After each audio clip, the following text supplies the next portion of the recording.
يريد الله ليبين لكم ويهديكم سنن الذين من قبلكم ويتوب عليكم والله عليم حكيم۔ اللہ چاہتا ہے کہ وہ تمہارے لیے احکام خوب واضح کر دے اور تم سے پہلے نیک لوگوں کے طریقوں کی طرف تمہاری رہنمائی کرے اور تم پر مہربان ہو، اور اللہ بہت علم والا، بہت حکمت والا ہے۔ یرید اللہ لیبین لکم، اللہ چاہتا ہے کہ تمہارے لیے خوب کھول کے احکام واضح کرے۔ یرید یعنی یہ اللہ کے ارادے کی بات ہے۔ یہاں پر اللہ سبحانہ تعالیٰ کا ارادہ جو ہے دو طرح کا ہوتا ہے، ایک ہوتا ہے ارادہ کونیہ قدریہ اور دوسرا ہوتا ہے ارادہ شرعیہ۔ ارادہ کونیہ کون سا ہوتا ہے؟ جو پورا ہو کر رہتا ہے، لیکن ضروری نہیں کہ جس چیز میں وہ ارادہ کیا گیا وہ اللہ کو پسند بھی ہو، جیسے ابلیس کی تخلیق ہے۔ ارادہ کونیہ مومن اور کافر دونوں کے لیے ہوتا ہے، اور ارادہ شرعیہ یہ صرف اس چیز میں ہوتا ہے جسے اللہ تعالیٰ پسند کرتا ہے اور اس سے راضی ہوتا ہے، لیکن اس کا پورا ہونا لازم نہیں ہوتا۔ اور ارادہ شرعیہ میں جیسے شرعی احکامات ہیں، ٹھیک۔ تو اللہ سبحانہ تعالیٰ کا ارادہ کیا ہے کہ تمہارے لیے تمہارے دین کے کام اور اس کی مصلحتیں واضح کر دے، تمہیں کھول کے بتا دے کہ تمہارے لیے کیا حلال ہے اور کیا حرام ہے، یہ سب کچھ بیان کرے، یعنی حلال اور حرام کے احکامات کو تمہارے لیے واضح کر دے۔ وَيَهْدِيَكُمْ سُنَنَ الَّذِينَ مِن قَبْلِكُمْ، اور تمہاری رہنمائی کرے ان طریقوں کی جو تم سے پہلے گزرے، یعنی حلال حرام کے بارے میں تمہیں بتائے جو تم سے پہلے گزرے ہوئے انبیاء اور نیک لوگوں کے طریقے تھے، ان کے بارے میں بتائے۔ مثلاً محرمات پچھلی امتوں میں بھی محرمات تھیں، تو یہاں پر اللہ تعالیٰ چاہتا ہے کہ تمہاری رہنمائی کرے، تمہیں کھول کھول کے بتائے کہ تمہارے لیے کیا جائز ہے، کیا ناجائز ہے، خیر کیا ہے، شر کیا ہے، تاکہ لوگ خیر کے رستوں پر چلے اور شر کے راستوں سے رک جائیں۔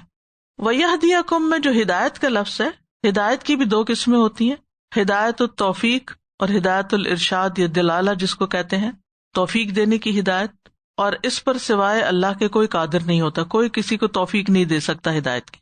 اور دوسرے رہنمائی اور راستہ دکھانے کی ہدایت، اور یہ ہدایت بھی اللہ کی طرف سے ہوتی ہے اور مخلوق کی طرف سے بھی ہوتی ہے، جیسے پیغمبروں کی طرف سے، علماء کی طرف سے، وہ بھی لوگوں کو ہدایت دیتے ہیں، یعنی رستہ دکھاتے ہیں۔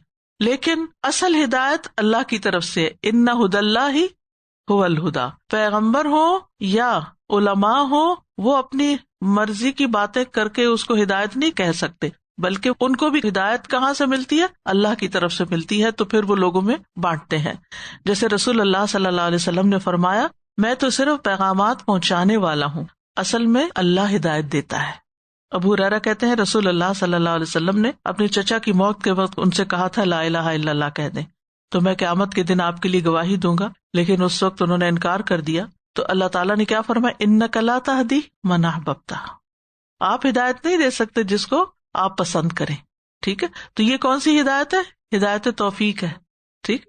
ہدایت ارشاد جو ہے، جیسے انبیاء رستہ دکھاتے ہیں، وَإِنَّكَ لَتَهْدِي إِلَىٰ صِرَاطٍ مُسْتَقِيمٍ، کہ آپ لوگوں کو سیدھے رستے کی طرف بلاتے ہیں، تو اس کا مطلب یہ ہے کہ تعلیم دیتے ہیں۔ اس میں آیات میں کنٹرڈکشن نہیں ہے، ایک ہدایت توفیق ہے، اِنَّكَ لَا تَهْدِي مَنْ أَحْبَبْتَ میں ہدایت توفیق، توفیق کون دیتا ہے؟ اللہ دیتا ہے، اس لیے اللہ سے مانگنی چاہیے۔ اور ہدایت ارشاد یعنی تعلیم کی، یہ اللہ تعالیٰ بھی دیتے ہیں، قرآن میں جیسے ہے، حدیث میں جیسے ہے، علماء کے ذریعے جو تعلیم دیتے ہیں علماء اس کے ذریعے ہے، تو اس کا بھی اصل سورس اللہ ہی کی ذات ہے، ٹھیک ہے۔ تو اللہ سبحانہ وتعالیٰ کیا چاہتا ہے؟ وَيَهْدِيَكُمْ، تمہیں ہدایت دینا چاہتا ہے، تمہاری رہنمائی کرنا چاہتا ہے، کس چیز کی طرف؟ سنن الذین، ان لوگوں کے طریقوں کی طرف، من قبلکم جو تم سے پہلے گزرے، یعنی پچھلی شریعتیں، وَيَتُوبَ عَلَيْكُمْ، اور تم پر مہربان ہونا چاہتا ہے، یعنی تمہارے نیک کاموں کی طرف پلٹنے کی وجہ سے تم پر مہربانی کرنا چاہتا ہے۔ تو بندے کے لیے اللہ کی توبہ دو طرح سے ہوتی، ایک توبۃ التوفیق اور ایک توبۃ القبول۔ زیادہ تو نہیں ہو رہا بھاری، ہر چیز دو دو ہو رہی ہیں، لیکن انشاءاللہ یہ اگر باتیں آپ کو یاد رہیں گی نا تو قرآن کے بہت سے حصوں کو سمجھنے کا موقع مل جائے گا آپ کو، یعنی بہت آسان ہو جائے گا۔ تو توبۃ التوفیق کیا ہوتی ہے؟ اللہ کی طرف سے کہ اللہ تعالیٰ توبہ کرنے کی کسی کو توفیق دے دیتا ہے. یتوب علیکم میں توفیق پائی جاتی ہے. ٹھیک ہے. اور توبۃ القبول کیا ہوتی ہے کہ جب بندہ توبہ کر لیتا ہے تو اللہ تعالیٰ پھر قبول بھی کرتا ہے. یعنی توبہ کی توفیق بھی وہی دیتا ہے اور توبہ قبول بھی وہی کرتا ہے. ثم تاب علیہم لیتوبوا، پھر اس نے ان پر مہربانی کے ساتھ توجہ فرمائی، یعنی ان کو توفیق دی تاکہ وہ توبہ کریں، اور پھر اللہ تعالیٰ نے ان کی توبہ قبول کر لی. یہ سورۃ التوبہ میں آتا ہے. تو بندوں کو پھر کیا کرنا چاہیے؟ زیادہ سے زیادہ اللہ سبحانہ تعالیٰ کی طرف پلٹنا چاہیے، توبہ کی توفیق مانگنی چاہیے. کیونکہ بعض اوقات ہمیں پتہ ہوتا ہے ہم نے غلط کام کیا ہے، لیکن ہم توبہ نہیں سنبھال کر پاتے، یا اتنی شدت سے گناہ کا احساس نہیں ہوتا، دل سخت ہو جاتے ہیں. تو اپنے گناہ کو پہچاننا، اپنی غلطی کو ماننا اور پھر اس پہ شرمندہ ہونا، یہ بھی اللہ کی توفیق سے ہی ہوتا ہے. پھر جب انسان توبہ کر لیتا ہے تو پھر اللہ تعالیٰ اس کو معاف بھی کر دیتا ہے.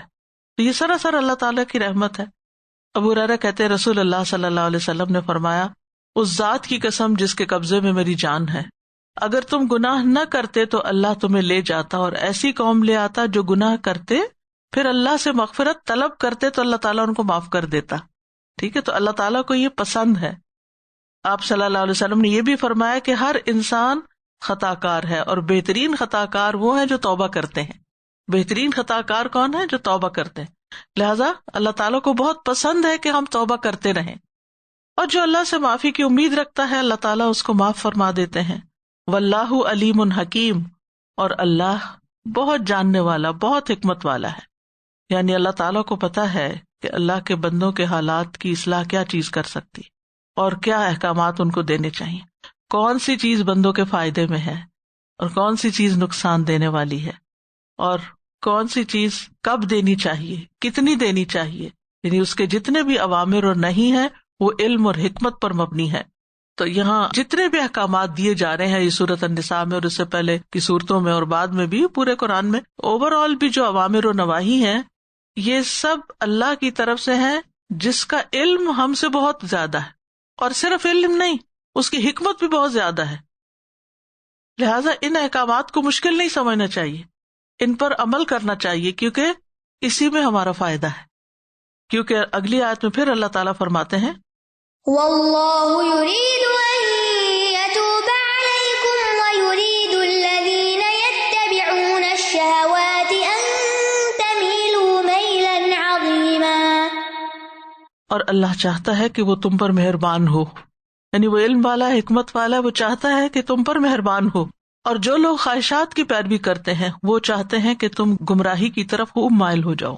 یہاں دوبارہ تاکید کے لیے آیا ہے واللہ یرید ان یتوب علیکم، یعنی اللہ تعالیٰ چاہتا ہے کہ تم ایسا کام کرو جو تمہیں اللہ کی بخشش اور رضامندی کا اہل بنا دے، اور تمہیں تمہاری توبہ کی قبولیت تک پہنچا دے، اور اللہ کے نزدیک تمہارے درجات بلند ہو جائیں.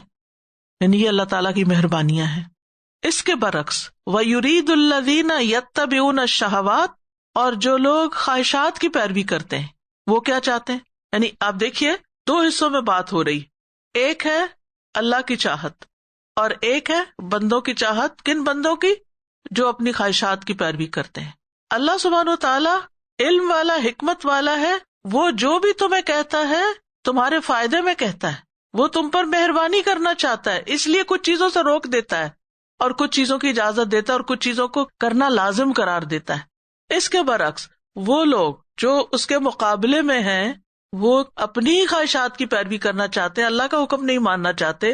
وہ کیا چاہتے ہیں؟ ان تمیلوا میلا عظیما، کہ تم خوب گمراہی کی طرف مائل ہو جاؤ. وہ تمہیں گمراہ کرنا چاہتے ہیں، اور جو راستہ گم کر بیٹھے وہ تو ہلاکت میں ہی پڑ جاتا ہے. اب یہ ہیں کون؟ الذین یتبعون الشہوات. یہ کوئی بھی ہو سکتا ہے جو دین کے مقابلے میں پیرلل اپنی مرضی، اپنی خواہش، اپنی عقل، اپنے خیالات کے مطابق زندگی گزارنا چاہے، یا دوسروں کو بھی اپنے خیالات کا پابند بنائے. یعنی اللہ کا حکم تو ہے لیکن میں یہ چاہتی ہوں کہ تم یوں کر لو.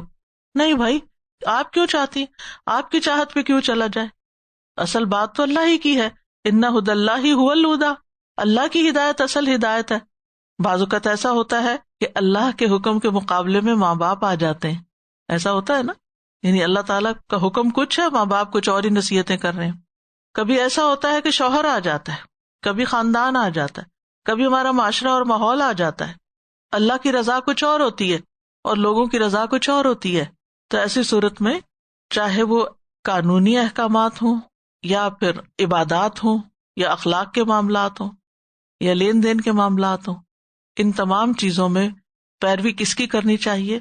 اللہ کے احکامات کی، نہ کہ اپنی خواہش کی یا ان لوگوں کی خواہشات کی جو اللہ کا حکم نہیں ماننا چاہتے. مجاہد کہتے ہیں کہ اس سے مراد زانی لوگ ہیں، وہ چاہتے ہیں کہ تم بھی حق سے ہٹ جاؤ، تم بھی ویسے ہی زنا کرو جیسے وہ خود کرتے ہیں. یعنی عموماً یہ ہوتا ہے کہ جو شخص خود نشہ کرتا ہے وہ دوسرے کو بھی آفر کر دیتا ہے، جو خود غلط راستے پہ جاتا ہے وہ اپنے دوستوں کو بھی لے جاتا ہے، جو خود ایک حرام کو حرام نہیں سمجھتا وہ جو اس کو حرام سمجھے اس کا مذاق اڑاتا ہے. تو شہوات جو ہوتی ہیں نا وہ دو طرح کی ہوتی ہیں، ایک تو فرج اور بطن کی ہوتی ہے، یعنی کھانے پینے کی اور سیکشل ڈیزائرز کی، اور کبھی قلب اور فکر کی بھی ہوتی ہے، قلب اور عقل کی بھی ہوتی. تو عموماً کھانے پینے کے معاملے میں، شادی بیاہ کے معاملے میں، سیکس کے معاملے میں لوگ خواہشات کے پیچھے چلتے ہیں، اور جو اللہ کے احکامات کو رون کر خواہشات کے پیچھے چلتے ہیں وہ صرف اتنا نہیں کرتے کہ خود جو مرضی ہے کر رہے ہیں، وہ اوروں کو بھی ساتھ گمراہ کرتے ہیں. تو ان سے بچ کے رہنے کی تلقین ہے. اسی لیے انسان کو بہت محتاط ہو کے زندگی بسر کرنی چاہیے. دو طرح کے لوگوں سے بچنا چاہیے. ایک وہ جو جاہل ہے، اس کے اندر شبہات ہوتے ہیں، کنفیوژنز ہوتی ہیں، تو وہ بعض اوقات آپ کو بھی کنفیوز کرتا ہے اپنی جہالت کی بنا پر، کیونکہ اس کو شرعی حکم پتہ ہی نہیں ہوتا. دوسرا وہ شخص جس کو حکم تو پتہ ہے لیکن وہ خواہشات کا بندہ ہے، شہوات کے پیچھے چلتا ہے. تو جاہل کے اندر شبہات ہوتے ہیں اور عالم کے اندر شہوات ہوتی ہیں. نہیں مطلب ہر عالم کے اندر شہوات ہوتی ہیں، لیکن وہ لوگ جو اللہ کے حکم کو جانتے ہیں اس کے باوجود اس کو پیچھے چھوڑ کر اپنی مرضی کرنا چاہتے ہیں. اور یہاں یہ نکتہ بھی یاد رکھیے کہ شہوات کے پیچھے چلنا انسان کو کمزور بنا دیتا ہے، کیونکہ انسان ان کے ہاتھوں مجبور ہوتا ہے. شہوات سے مراد خواہشات نفس، اور وہ کیا چاہتے ان تمیلوا میلا عظیما، کہ تم بھی سیدھے رستے سے مکمل طور پہ پھر جاؤ. تو یہاں پر انسان کو یاد رکھنا چاہیے کہ اللہ نے ہمیں اختیار دیا ہے، چوائس دی ہے کہ ہم کون سا رستہ اختیار کرتے، ہدایت کا یا خواہشات کی پیروی کا. تو انسان اپنے اندر کو بھی پہچانے، اپنا بھی محاسبہ کرے، اپنا بھی جائزہ لے کہ میں اللہ کے حکم پہ چل رہا ہوں یا اپنی مرضی. مثلاً ڈریس اپ ہونے میں، گھر سے نکلنے میں، اسی طرح کھانے پینے کے معاملے میں، یعنی کیا میں وہ چیزیں کھا رہا ہوں جو بس میری خواہش ہے، مجھے اس سے پرواہ نہیں کہ حلال ہے یا حرام ہے. بہت سے لوگ حلال حرام میٹ کی پرواہ نہیں کرتے، کہیں سے بھی اٹھ کے کھا لیتے ہیں کیونکہ ان کو وہ اچھا لگتا ہے یا سستی کرتے ہیں یا جو بھی. اسی طرح جنسی تعلقات، شادی بیاہ کے معاملے میں جس سے چاہے دوستی کر لو، جس کے ساتھ چاہے انسان چلا جائے، تو ہمارے دین میں اس کی اجازت نہیں ہے. يريد الله أن يخفف عنكم وخلق الإنسان ضعيفا. اللہ چاہتا ہے کہ وہ تم سے ناروا پابندیوں کا بوجھ ہلکا کر دے، اور انسان بہت کمزور پیدا کیا گیا ہے. یرید اللہ ان یخفف عنکم، یعنی اللہ اوامر و نواہی کے ذریعے سے تمہارے لیے آسانی پیدا کر رہا ہے. اسی لیے ہم دیکھتے ہیں کہ بعض شرعی احکامات میں مشقت کے باوجود اگر ضرورت تقاضا کرتی ہے تو انسان کے لیے اس کو مباح کر دیا جاتا ہے. جیسے اگر حلال نہیں مل رہا اور انسان بھوک سے مرنے لگا ہے تو کیا ہے، اضطراری حالت میں حرام کھانے کی اجازت ہے. اسی طرح اضطراری حالت میں لونڈی سے نکاح کی اجازت ہے. یعنی اللہ تعالیٰ نے احکامات بھی دیے ہیں لیکن ان کو ہلکا بھی کر دیا تمہارے لیے. تو تخفیف جو ہے امر میں بھی ہوتی ہے اور نہیں میں بھی ہوتی ہے. یعنی شرعی احکامات میں جن چیزوں کا حکم دیا گیا، جیسے روزہ رکھنے کا حکم ہے، تو اس میں تخفیف کہاں ہے؟ سفر اور بیماری، ٹھیک ہے. تو یہ ہمیں یاد رکھنا چاہیے کہ اللہ تعالیٰ کو یہ بھی پسند ہے کہ ہم اس کی رخصتوں سے فائدہ اٹھائیں، جس طرح اس کے احکامات کی ہم پابندی کرتے ہیں. اور یاد رکھیے کہ دین میں کوئی تنگی نہیں ہے. وما جعل علیکم فی الدین من حرج. تو اللہ سبحانہ تعالیٰ نے امت مسلمہ سے بوجھ اتارا نبی صلی اللہ علیہ وسلم کو بھیج کر، وَيَدَعُ عَنْهُمْ إِسْرَهُمْ وَالْأَغْلَالَ الَّتِي كَانَتْ عَلَيْهِمْ. اور نبی صلی اللہ علیہ وسلم نے ہمیں خبر دی ہے کہ دین آسان ہے. ایک اعرابی نے رسول اللہ صلی اللہ علیہ وسلم کو فرماتے ہوئے سنا، آپ نے 2 مرتبہ فرمایا تمہارا سب سے بہترین دین وہ ہے جو سب سے زیادہ آسان ہو. یعنی اگرچہ کچھ کام کرنے میں اور کچھ چھوڑنے میں انسان کو مشکل ہوتی ہے، نفس پہ بھاری ہوتے ہیں، لیکن جب انسان کرنے لگتا ہے تو وہی چیزیں آسان بھی ہو جاتی ہیں، اور جب ان کا کرنا ناممکن ہو تو اس میں اجازت بھی ہے۔ اب مثلاً ہمیں ناپاکی کی حالت میں غسل کرنے کا حکم ہے، لیکن اگر پانی ٹھنڈا ہے اور موسم بھی ٹھنڈا ہے تو کیا حکم ہے؟ تیمم کر لیں۔ جیسے حضرت عمرو بن العاص تھے تو ایک سریہ میں ان کو نبی صلی اللہ علیہ وسلم نے لیڈر بنا کے بھیجا تھا، تو وہاں انہیں رات کو نہانے کی ضرورت پیش آئی، تو صبح بہت سخت سردی تھی اور پانی بھی ٹھنڈا تھا، تو انہوں نے تیمم کیا اور نماز لیڈ کر دی، یعنی کہ جماعت کرا دی، کیونکہ وہ سریہ کے لشکر کے قائد تھے تو نماز بھی وہی پڑھاتے تھے۔ تو جب لوگ واپس آئے تو انہوں نے نبی صلی اللہ علیہ وسلم سے شکایت کی، آپ نے پوچھا تم نے ایسا کیوں کیا؟ تو وہ کہنے لگے کہ مجھے قرآن مجید کی یہ آیت یاد آ گئی تھی کہ اللہ سبحانہ وتعالیٰ تم سے آسانی چاہتا ہے، ہلکا کرنا چاہتا ہے، اور کان اللہ بکم رحیما، اور اللہ تم پہ بڑا مہربان ہے۔ تو آپ صلی اللہ علیہ وسلم مسکرا دیے۔ تو آپ کا مسکرانا جو تھا یہ بھی ایک تشریح ہے، یعنی ایک تو آپ حکم دیتے ہیں اور دوسرا ہی کہ آپ کی موجودگی میں کوئی کام کیا جائے۔ اسی طرح آپ کسی چیز پر اگر راضی نہیں تو آپ خاموش نہیں رہتے تھے، آپ اس کے اوپر انکار کر دیتے تھے۔ بہرحال نبی صلی اللہ علیہ وسلم نے بہت سے ایسے احکامات دیے جس سے ہمارے دین میں ہمارے لیے آسانیاں پیدا ہوئیں۔ آپ نے فرمایا اگر میری امت پر مشقت نہ ہوتی تو میں انہیں ہر وضو میں مسواک کا حکم دیتا، اور حضرت انس کہتے ہیں کہ آپ نے فرمایا آسانی کرو اور سختی نہ کرو، خوشخبری دو اور نفرت نہ دلاؤ۔ وَخُلِقَ الْإِنسَانُ ضَعِيفًا، اور انسان ہر لحاظ سے کمزور پیدا کیا گیا ہے۔ انسان اپنے جسمانی اعتبار سے، ذہنی اعتبار سے، جذباتی اعتبار سے، ارادے کے اعتبار سے اس کے اندر کمزوری ہے، تو اسے چاہیے کہ اپنی حیثیت پہچانے اور اللہ کے آگے جھک جائے۔ تو اللہ سبحانہ وتعالیٰ نے ہماری کمزوریوں کا لحاظ رکھا ہے، اور اس لیے بھی کہ ہم تکبر نہ کریں، کیونکہ تکبر اللہ تعالیٰ کو بالکل بھی پسند نہیں۔ محلب بن ابی صفرہ کے بارے میں آتا ہے کہ وہ ایک دفعہ بہت اکڑ کے چل رہا تھا، تو مالک بن دینار نے دیکھا تو انہوں نے کہا کہ ایسے نہیں چلو، یہ چال اللہ کو مبغوض ہے، ناپسند ہے۔ تو کہنے لگا تم مجھے نہیں جانتے کہ میں کون ہوں؟ انہوں نے کہا میں تمہیں اچھی طرح جانتا ہوں، تم ایک نطفہ تھے، پھر تم آخر میں جیفا رہ جاؤ گے، جیفا کا مطلب مردار، اور ابھی بھی تم نے اپنے پیٹ میں گندگی اٹھائی ہوئی ہے۔ تو اس نے کہا ہاں واقعی تم مجھے صحیح معنی میں پہچان گئے ہو۔ حقیقت یہ کہ انسان کی یہی حقیقت ہے، اپنے آغاز کو یاد رکھے اور اپنے انجام کو یاد رکھے تو وہ کبھی بھی تکبر نہ کرے، اپنے آپ کو بڑی چیز نہ سمجھے، کمزور ہی سمجھے۔ تو انسان ہے تو کمزور، لیکن اللہ نے اس کو یہ طاقت ضرور دے رکھی ہے کہ وہ حرام چیزوں سے بچے اور اللہ کی پسند کے کام کرے۔ ابن عباس سے کسی نے سوال کیا کہ میرا نفس خیر سے محبت کرتا ہے لیکن ہے کمزور، نافرمانی کے آگے ثابت قدم نہیں رہتا، جو ہی گناہ کا کام دیکھتا ہوں تو میرا نفس اس کے آگے کمزور پڑ جاتا ہے، تو اس کام کے لیے کوئی دوا یا شفا ہے؟ آپ میری رہنمائی کریں۔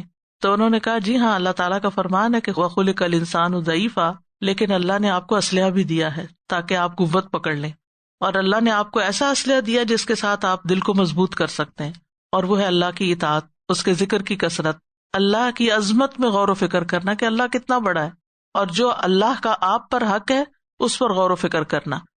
اور یہ یاد رکھو کہ تم سے سوال کیا جائے گا، فَوَرَبِّكَ لَنَسْأَلَنَّهُمْ أَجْمَعِينَ عَمَّا كَانُوا يَعْمَلُونَ، سو تیرے رب کی قسم یقیناً ہم ان سب سے ضرور سوال کریں گے اس کے بارے میں جو وہ کرتے تھے۔ تو آپ اپنی برائیوں پر عذاب کے حقدار ہیں اور فرما برداری پر ثواب کے حقدار ہیں، لہٰذا آپ غور و فکر کریں اور خواہشات کی پیروی نہ کریں، ورنہ یہ آپ کو اللہ کے راستے سے روک دیں گی۔ اور قرآن مجید میں کیا آتا ہے، وَأَمَّا مَنْ خَافَ مَقَامَ رَبِّهِ وَنَهَى النَّفْسَ عَنِ الْهَوَىٰ فَإِنَّ الْجَنَّةَ هِيَ الْمَأْوَىٰ۔